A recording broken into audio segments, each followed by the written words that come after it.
Week 29 update.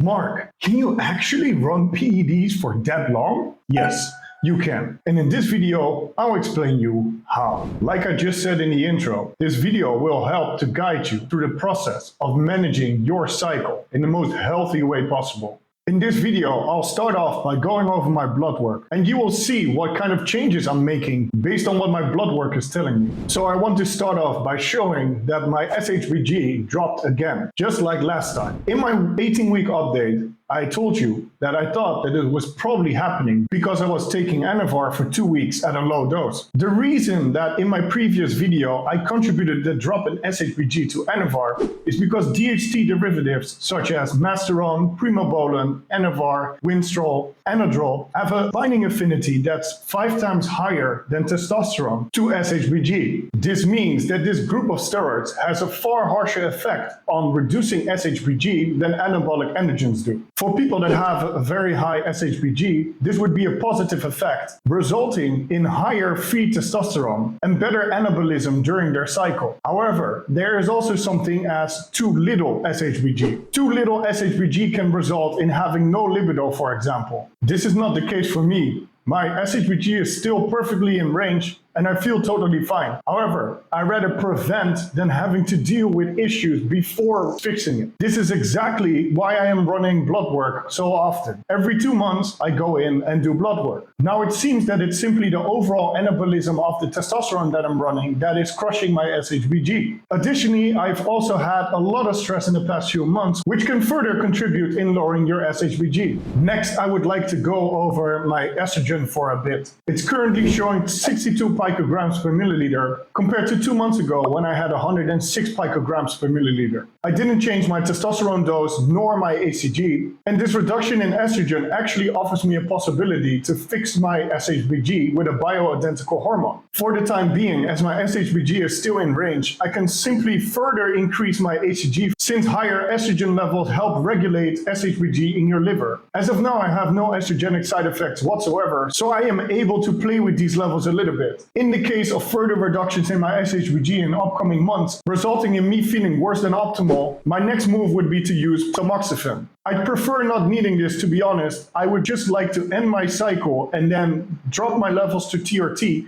which will automatically raise my SHBG back to normal. However, regarding my estrogen levels, I noticed that I will not be able to run something like Primobolan in an upcoming cycle, which was actually my preferred compound for the next cycle to stack on top of testosterone. It seems I am a very low aromatizer, and I will show my updated testosterone levels in a little bit to show you that the current ratio between estrogen and testosterone is completely off. Using Primobolan, which would further reduce my estrogen, could only result in a worse outcome. There are people demonizing estrogen, but you need estrogen in a favorable ratio with testosterone in order to protect yourself. It might be very bad to have high estrogen because you can get things such as gyno, acne, oily skin, mood swings, and whatnot. But having a very low estrogen while having high testosterone results in side effects as well. Having low estrogen can result in fatigue, lack of libido, erectile dysfunction, loss of muscle mass, and more. Now let's move on to the results of my testosterone. As you can see, my current total testosterone is almost at 3,300 nanograms per deciliter. Also, my free and bioavailable testosterone went up considerably, with free testosterone being at 116 nanograms per deciliter, or 3.6% total, and my bioavailable testosterone being over 2,800, or 87%. As you can see, my bioavailable testosterone currently accounts for 87% of the total. Normally, in the case of non-enhanced men, the ratio between bioavailable testosterone and SHBG is about 50-50. In my case, my bioavailable testosterone almost makes up for all of the testosterone, and it's at 7 times the maximum of the natural range. This is still on the same 250 milligram testosterone NT dose with 1050 IUs of ACG. Further on in this video, I will tell you about the new dosages that I will be using and explain you why. Now let's move on to my liver values. AST and ALT. I didn't test these values for a long time because before I started doing my cycle, those levels were perfect. Now, about 6 months into the cycle, I decided to include them into my blood work again to see what's going on. As you can see, my AST is still within range. but it's at the maximum of the range. This makes sense to me because I am this far into my cycle, and so far I haven't really been running any liver supplements other than a normal daily dose of NOC. Additionally, I did this test 1 week after having dengue for 2 weeks. Dengue influences your liver values as well, so I expect this AST result to be a bit increased because of that. Starting now, I will run higher doses of NOC, TUDCA, and milk thistle in order to keep my liver healthy throughout the duration of the rest of the cycle. Make sure to subscribe because soon I will be making 2 different videos. One that is aimed towards all the liver supplements you can use and one that is aimed towards all the kidney supplements that you can use. These videos will be about the protection of your liver and kidneys and the exact function of all of the supplements that I will be discussing. As you can see, my ALT looks fine. My gamma GT looks fine. However, having this high AST pushes me to start implementing this supplement protocol. Let's quickly run through my CBC values. I'm actually glad to see that my white blood count and my platelets are back within range. While I had dengue, both of those dropped very low, way under range, with my platelet count being under 100,000. I even had internal bleeding because of it. Yeah, dengue really kicked my ass.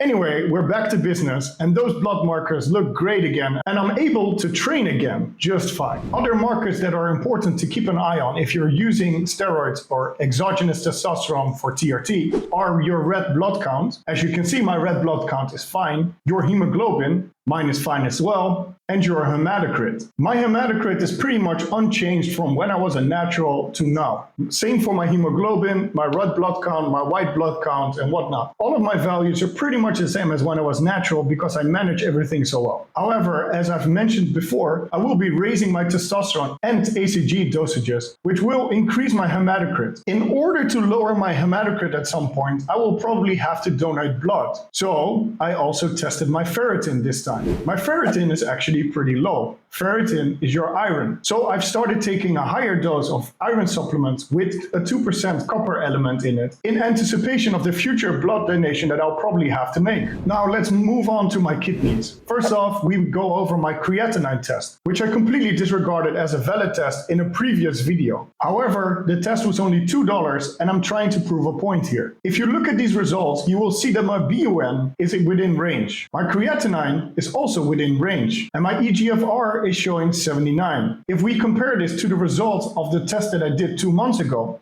you would think that I'm in a better position for health. However, the reason the results of this test look so much better now is because I have been unable to train for 3 weeks in the past 5 weeks. Additionally, I also didn't take any creatine and I ate less protein because I was unable to eat most of the time. I first had the norovirus, followed by the dengue virus a few weeks apart. The norovirus made me lose 4 kilos of weight. The dengue virus then made me lose an additional 5 kilos of weight. During both of these viruses, I had little to no appetite. So this explains why I ate such little amounts of protein. Actually, this time my EGFR is pretty accurate. I will show you my cystatin C test next, and they are pretty close to one another. However, the reason why both of them are fairly accurate is what I've explained in this previous video. If you want to make sure that you won't stress over your kidneys unless you absolutely have to, make sure to watch this video. Okay, so here, have a look at my cystatin C test. Now it shows high, so out of range. So you would probably think that my kidneys are in danger right now. However, the cystatin C test, you can translate into an EGFR value. The cystatin C range is based on optimal levels of kidney function between 90 and 120. If you put this value into an EGFR calculator, it will give you a number of 86. 86 is totally fine and nothing to worry about. Anything over 60 is totally fine, and I know that the values of my kidneys are gonna go back up again once I lower my dose to TRT at the end of November. Let's have a look at my lipids. As you can see, my cholesterol is out of range. However, these are very normal values to me. I've had these same values when I was natural. And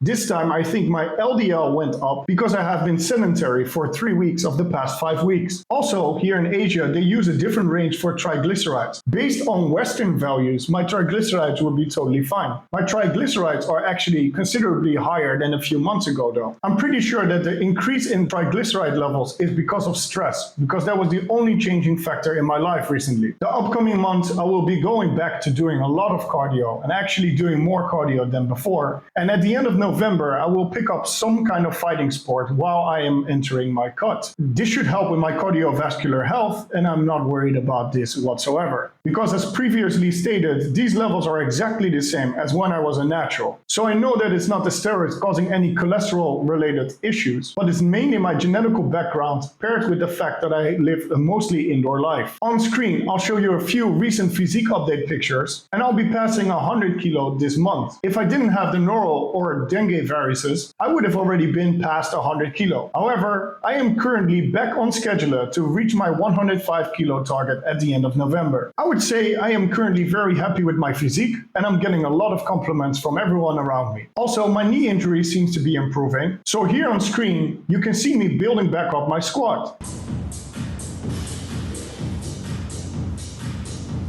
As to grass.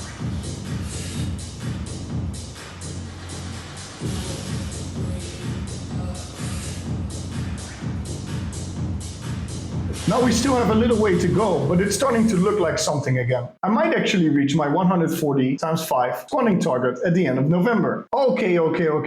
I won't make you wait any longer. You just want to know how much testosterone I will be putting into my body.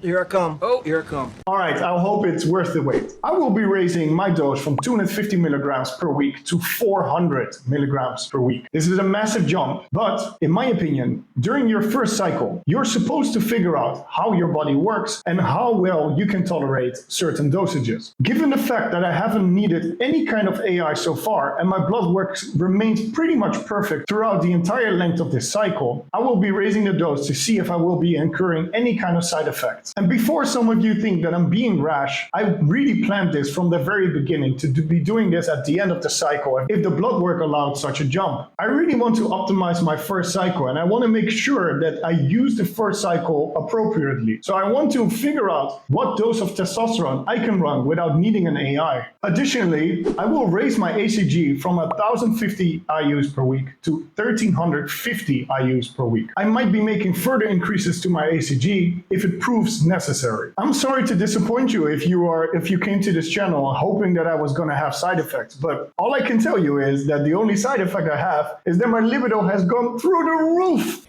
Yeah, boy. We finish it off with a short summary about the things that I've just discussed. My blood work showed reduced SHBG, which I'll combat by raising my estrogen through the usage of human chorionic gonadotropin, or ACG for short. This should help regulate the SHBG in the liver. Again, for the time being, I feel totally fine, but I'd rather prevent than fix later on. Furthermore, I saw that my liver values were coming up, so I decided to start running higher dosages of NUC, TUDCA, and milk thistle. In anticipation of increased hematocrit levels due to raising my testosterone dose, I started taking an iron with copper supplement in order to raise my ferritin, as I expect I will need to donate blood in the near future because of these changes. I practice what I preach. I do blood work every 2 months, and I make changes based off what I see. If you have any questions or you need any kind of help, make sure to comment down below. I try to respond to most of the constructive comments.